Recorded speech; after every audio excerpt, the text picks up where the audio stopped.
আমরা একটি হাড় হিম করা গ্রাম বাংলার ভূতের গল্প নিয়ে এসেছি। গল্পটির নাম নিশির ডাক, প্রেতপুরীর অভিশাপ, এক হরর কাহিনী। সময়টা ছিল শীতকাল। কুয়াশায় মোড়া গ্রাম পঞ্চায়েতনগর। নামটা শুনে মনে হতে পারে এখানে হয়তো শান্তি আর নিরাপত্তায় এক পঞ্চায়েত রাজ চলে, কিন্তু আসলে তা নয়। বহু বছর আগে এই গ্রামে এক নৃশংস হত্যাকাণ্ড হয়েছিল। একটি পরিবারের সবাইকে জীবন্ত পুড়িয়ে মারা হয়েছিল। সেই ঘটনার পর থেকে গ্রামটি যেন এক অলিখিত অভিশাপে ডুবে আছে। সন্ধ্যার পর থেকেই শুরু হয় এক থমথমে নীরবতা, যা সকালের সূর্যের আলোতেও পুরোপুরি কাটে না। গ্রামের পাশ দিয়ে বয়ে গেছে সরু একটি নদী, তার ওপারে ঘন জঙ্গল, আর সেই জঙ্গলের মাঝখানে দাঁড়িয়ে আছে সেই পোড়ো জমিদার বাড়ি, যা স্থানীয়দের কাছে প্রেতপুরী নামে পরিচিত। শোনা যায় প্রতি পূর্ণিমার রাতে নাকি সেই বাড়িতে বীভৎস হাসির আওয়াজ ভেসে আসে, আর সে হাসির শব্দ যে একবার শুনেছে তার নাকি রাতের ঘুম চিরতরে উড়ে গেছে। আমাদের গল্পের নায়ক অভ্রদীপ একজন পেশাদার চিত্রশিল্পী। সে শহরের কোলাহল থেকে দূরে প্রকৃতির নিস্তব্ধ পরিবেশে নিজের চিত্রচর্চার জন্য একটি শান্ত জায়গা খুঁজছিল। ইন্টারনেটে অনেক খোঁজাখুঁজির পর সে পঞ্চায়েতনগরের ওই পোড়ো জমিদার বাড়ির ছবি দেখে মুগ্ধ হয়।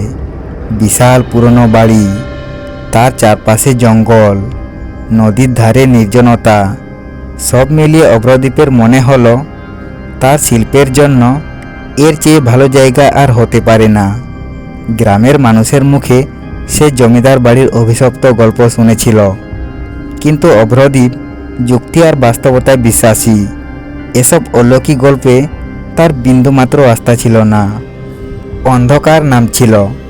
অভ্রদীপ সেদিনই জমিদার বাড়ির কেয়ারটেকার মঙ্গলের সাথে দেখা করতে গেল। মঙ্গল একজন বয়স্ক মানুষ। দীর্ঘশ্বাস ফেলে বলল, বাবা, ওই বাড়িতে কেউ থাকে না। সন্ধ্যা নামলেই এক অজানা ছায়া ঘোরে ওখানে। আপনি তো একা আসছেন, ভেবে দেখুন। আমি একা নই মঙ্গলদা, আমার তুলি আর রং আছে, আর এসব ভয়ের গল্পে আমার বিশ্বাস নেই। মঙ্গল সেদিন আর কিছু বলল না। অভ্রদীপ জমিদার বাড়ির একটি বিশাল ঘরে নিজের জিনিসপত্র গুছিয়ে নিল। ঘরটি বেশ বড়, কিন্তু পুরনো জিনিসপত্র ধুলো আর মাকড়সার জালে ভর্তি। কাঁচ ভাঙা জানলার ফোকর দিয়ে ঠান্ডা বাতাস এসে শিরশির করে উঠছিল। প্রথম কয়েকদিন সব কিছু স্বাভাবিক ছিল। অভ্রদীপ মনের আনন্দে ছবি আঁকত, জঙ্গলে ঘুরে বেড়াত, নদীর ধারে বসে প্রকৃতির সৌন্দর্য উপভোগ করত। কিন্তু অষ্টম রাতে, পূর্ণিমা ছিল সেদিন, আকাশে গোল থালার মতো চাঁদ ঝলমল করছিল।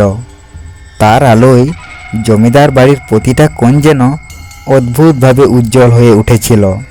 অভ্রদীপ ডিনারের পর নিজের ঘরে বসে একটা নতুন ল্যান্ডস্কেপের ছবি আঁকছিল। হঠাৎ তার মনে হলো কেউ যেন বাড়ির ভেতরে হাঁটছে।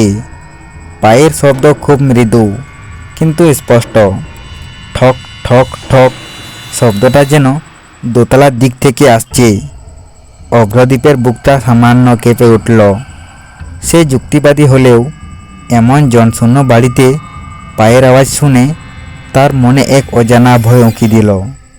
সে তুলি রেখে শব্দটা শোনার চেষ্টা করল। হ্যাঁ, নিশ্চিতভাবে পায়ের আওয়াজ, কিন্তু কে হতে পারে? মঙ্গলদা তো সন্ধ্যার আগেই চলে যায়, তার তো রাতে থাকার কথা নয়। অভ্রদীপ আস্তে করে চেয়ার থেকে উঠে দরজা খুলল। অন্ধকার বারান্দায় কিছু দেখা যাচ্ছে না। সে টর্চ জ্বালিয়ে দেখল, না, কেউ নেই। পায়ের শব্দও থেমে গেছে। সে ভাবল হয়তো বাতাসের কারণে কিছু নড়াচড়া করছে, কিন্তু যেই সে ঘরে ফিরে যাবে ঠিক তখনই সেই ভয়ানক ঘটনাটি ঘটল। দোতলার দিক থেকে এক তীক্ষ্ণ বীভৎস হাসির শব্দ ভেসে এলো। হাসিটা এত ভয়ঙ্কর ছিল যে অভ্রদীপের সারা শরীর হিম হয়ে গেল। মনে হলো যেন শত শত প্রেতাত্মা একসাথে অষ্টহাসি হাসছে, আর তাদের হাসি তার মজায় মজায় ঢুকে যাচ্ছে। হাসিটা যেন থেমেও থামছে না, ক্রমশ জোরালো হচ্ছে। তার প্রতিটি শব্দে যেন এক চরম ঘৃণা আর ক্রোধ মেশানো। অভ্রদীপ দ্রুত ঘরে ঢুকে দরজা বন্ধ করে দিল। তার হার্টবিট দ্রুত বেড়ে গেছে। সে বিশ্বাস করতে পারছিল না যা সে শুনছে। তার যুক্তিবাদী মন যেন ভেঙে খান খান হয়ে যাচ্ছিল। সে জানলার দিকে তাকালো। চাঁদের আলোয় দেখা গেল দোতলার একটা ভাঙা জানলার সামনে একটা আবছা ছায়া যেন নড়াচড়া করছে। ছায়াটা মানুষের মতো, কিন্তু তার অবয়ব এতটাই অস্পষ্ট যে কিছুতেই স্পষ্ট করে বোঝা যাচ্ছে না। হাসিটা তখনও থামছে না, বরং আরও জোরালো হয়ে ঘরের ভেতরে প্রতিধ্বনিত হচ্ছে। মনে হচ্ছে যেন হাসিটা সরাসরি তার কানের ভেতর দিয়ে মস্তিষ্কে প্রবেশ করছে। অভ্রদীপ আতঙ্ক হয়ে চোখ বন্ধ করল। সে বালিশ দিয়ে কান চাপা দিল, কিন্তু তাতেও লাভ হলো না। হাসিটা যেন আরও তীব্র হয়ে তার কানে বাজছে। তার মনে হলো যেন কেউ তার মাথার চারপাশে ঘুরছে আর হাসছে। পচা রক্ত আর ছাইয়ের গন্ধ এসে তার নাকে লাগলো। গন্ধটা এতটাই তীব্র ছিল যে তার বমি পাচ্ছিল। হঠাৎ হাসিটা থেমে গেল। এক ভয়ঙ্কর নীরবতা নেমে এলো। নীরবতা এতটাই ভয়ঙ্কর ছিল যে হাসিটার চেয়েও বেশি ভয়ঙ্কর মনে হলো। যেন কোনো শিকারী শিকারের ওপর ঝাঁপিয়ে পড়ার আগে চুপ করে আছে। তারপরই শুরু হলো ফিসফিসানি, খুব নিচু স্বরে কিন্তু স্পষ্ট। অজস্র কণ্ঠস্বর যেন একসাথে ফিসফিস করে কিছু বলছে। অভ্রদীপ কান পাতল। সে শুনতে পেল, আয় আয়, আমাদের কাছে আয়, তুইও পড়বি, তুইও পড়বি। কণ্ঠস্বরগুলো তার নাম ধরে ডাকতে শুরু করলো, অভ্রদীপ, অভ্রদীপ। অভ্রদীপের সারা শরীর ঘামে ভিজে গেছে। সে দ্রুত বিছানা থেকে উঠে টর্চ নিয়ে চারিদিক তাকালো। তার মনে হলো ঘরের প্রতিটি কোণে যেন সেই ফিসফিসানি লুকিয়ে আছে। সে বুঝতে পারল এটা কোনো সাধারণ ঘটনা নয়। সে এক ভয়ঙ্কর ফাঁদে আটকে পড়েছে। ফিসফিসানি ক্রমশ জোরালো হচ্ছিল। তার সঙ্গে মিশে যাচ্ছিল সেই পচা গন্ধ। অভ্রদীপ দরজা খোলার চেষ্টা করল, কিন্তু দরজাটা যেন আটকে গেছে। সে যত জোরে ধাক্কা দিচ্ছিল দরজাটা যেন তত শক্ত হয়ে যাচ্ছিল। হঠাৎ ঘরের মধ্যে থাকা পুরনো আসবাবপত্র নড়তে শুরু করলো। চেয়ারগুলো যেন নিজে নিজেই সরে যাচ্ছে। টেবিলটা যেন দুলছে, আর তার মাথার উপরে ঝোলানো ভাঙা ঝাড়বাতিটা যেন নিজেই দুলতে শুরু করলো। অভ্রদীপ বুঝতে পারল তাকে এখান থেকে পালাতে হবে। সে প্রাণপণে দরজাটা ধাক্কা লাগালো। একসময় তার মনে হলো দরজার ওপার থেকে কেউ যেন তাকে টেনে ধরার চেষ্টা করছে। তার হাত কাঁপছিল, কিন্তু সে হাল ছাড়ল না। এক ঝটকায় দরজা খুলে গেল। অভ্রদীপ আর এক মুহূর্ত অপেক্ষা না করে দৌড় দিল। সিঁড়ি দিয়ে দ্রুত নেমে সে মূল ফটকের দিকে ছুটল। তার কানে তখনও সেই হাসি আর ফিসফিসানি বাজছিল। তার মনে হচ্ছিল যেন সেই প্রেতাত্মারা তার পিছনে ছুটে আসছে, আর তাকে ধরে ফেললেই জীবন্ত পুড়িয়ে মারবে।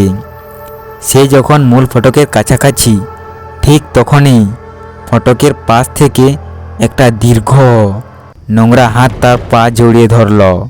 অভ্রদীপ চিৎকার করে উঠল। সে টর্চ ঘুরিয়ে দেখল ভাঙা ফটকের পাশ থেকে একটা বীভৎস পচে যাওয়া হাত তাকে টেনে ধরার চেষ্টা করছে। হাতে লম্বা ধারালো নখ, আর মাংস যেন পচে খসে পড়ছে। অভ্রদীপ প্রাণপণে নিজেকে ছাড়িয়ে নিল। তার শার্টের একটা অংশ ছিঁড়ে হাতে রয়ে গেল সেই পচা মাংস আর রক্তের দাগ। সে আর পেছন ফিরে তাকালো না। অন্ধকারের মধ্যেই সে ছুটে চলল গ্রামের দিকে। তার একমাত্র উদ্দেশ্য ছিল এই অভিশপ্ত প্রেতপুরী থেকে যত দূরে সম্ভব পালানো। পরদিন সকালে গ্রামের মানুষ অভ্রদীপকে অচৈতন্য অবস্থায় নদীর ধারে খুঁজে পেল। তার সারা শরীর ঘামে ভিজেছিল, মুখ ফ্যাকাশে আর চোখে এক চরম আতঙ্ক। যখন সে জ্ঞান ফিরে পেল, সে শুধু বলতে পারল, নিশির ডাক, প্রেতপুরী, ওরা পুড়িয়ে মারবে। গ্রামের মানুষ তার কথা বিশ্বাস করল। তারা জানতো জমিদার বাড়ির সেই অভিশাপ আজও বর্তমান। অভ্রদীপ দ্রুত গ্রাম ছেড়ে চলে যায়। সেই দিনের পর থেকে সে আর কোনোদিন ভূতের গল্পে অবিশ্বাসী ছিল না। তার জীবনে সেই রাতের অভিজ্ঞতা এক অমলিন ছাপ ফেলে গিয়েছিল।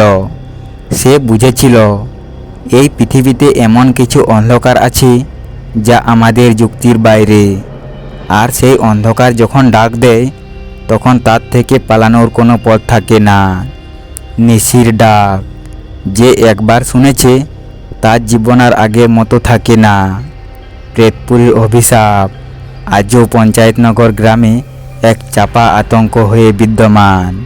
আর প্রতি পূর্ণিমার রাতে আজও বাতাসে ভেসে আসে সেই বীভৎস হাসি আর ফিসফিসানি, যা শুনে গ্রামের কেউ ভুলেও সেদিক পা বাড়ায় না।